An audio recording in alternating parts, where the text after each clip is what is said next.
Greetings from Scouse Farm. Another little bonus video from Cronton, straight out of Cronton, and I'm off to pick up some meat from the farm shop that I discovered on a map. And if you've not seen it, I did film some of the old houses from Cronton up by the road up to Pexhill, so have a little look at that. It's on the channel. It's called Straight Out of Cronton. I've changed the name to try and bring in some of the younger audience who might know what that means, but it'll probably go over the head or the heads of a lot of the older viewers. But it was a popular film not too far in the past. But look at this that I found before I take you to this little bonus video I found. Say no to fake. That's a good life lesson in general. Yeah, stay real, eh? And we've got a lovely pine tree of some description with all these pine cones on them. So that, and then not going to get close to it, but this dog, if you can see it, I'll zoom into the window now. This dog's been staring at me. Where is it? There, if you can see him. How much is that doggy in the window? Well, there's a little doggy. So he's been watching me looking at this chapel, which is what I'm here to show you. So this is the Cronton Wesleyan Chapel, and I noticed it when I drove past to pick up the meat from the farm shop, and it is a quaint little building with a few interesting features. There's not much to discover about the history of the building itself, but I'm going to give you a quick look at it, so don't get run over. It looks like an extension bit at the back. If let's take you in here, you can see at the back there with all the pebbled ash on it, that's got 1932 on the top.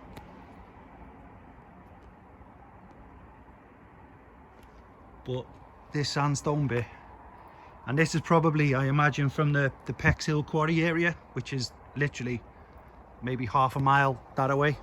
And I have videoed there as well because it's popular with rock climbing. The quarries are that cut in. You can use it as sheer cliff faces to climb up and practice your rock climbing if you want to go and take on something a little bit more difficult. But to get a more close-up view, I'll say I'll have to get back over the road again to give you a good panoramic view, I should say, of the front of the chapel. Yeah, nice quaint little building there, and it's a Wesleyan chapel, and it's part of the ministry of John Wesley, who was born 1703, died 1791, and he had an epiphany of some description when he was listening to a reading by someone who was reading one of the writings of the famous Martin Luther, who was a German priest and scholar, I think born 1483, but I'm not reading off any notes for that, but I think he was born 1483 when I had a quick read up on it. Because when people hear the term Martin Luther or the name Martin Luther, they assume it's Martin Luther King Jr. But Martin Luther, the original theologian and priest, was a famous German with a lot of writings. And while John Wesley was listening to a reading of one of Luther's works, he decided to set up his own ministry. So probably had some sort of epiphany and thought, that's what I need to do, that's my calling. And he set it up on the 24th of May 1738. That's when he started his own ministry, and he was preaching in other church halls and barns and anything he could find, really. But he then built his own first chapel in Bristol in 1739, and ever since then they've been popping up here, there and everywhere all over the world.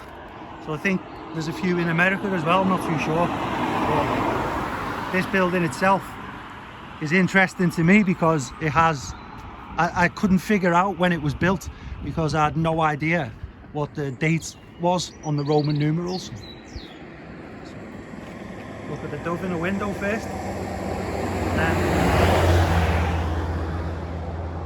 You can see here it's got Cronton Wesleyan Chapel MDCCC XLV, and I was thinking, wow, what is that? What number is that? And for those who are watching from overseas who might not be familiar with Roman numerals, these are placed on a lot of British buildings, and well, buildings I imagine all over the world, but they are prominent in Britain because we used to use Roman numerals quite a lot on buildings and other such things like churches. But MDCC XLV, we've got the M, which is 1,000. So the M start from the left, that's 1,000. The D is 500, so you're at 1,500 there. The C is 100, and there's 3 of them, so that brings you up to 1,800. So 1,500, 6, 7, 8.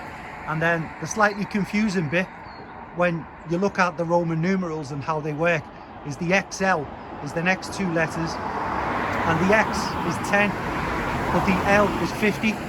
And the way it goes is that if the number preceding the other number or letter in this instance is of a lesser value, you deduct it from the higher value. So X is 10. I don't have to shout now, the cars have gone past. And there's another one, so I'll shout again. X is 10 and L is 50. So with X being less than L, you take away the value of X from L. So X is 10, L is 50.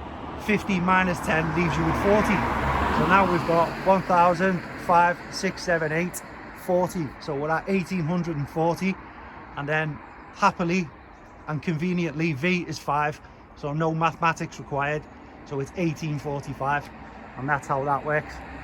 So it'd be easier if they just write 1845, but I had to have a look up on that to figure out what those letters corresponded to regarding the year that the building was placed here.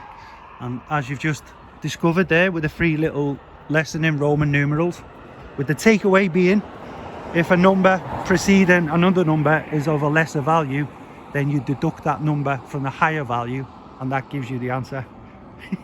Not confusing at all, is it? But I'll leave you there because I'm about to go and get a nice few pieces of steak.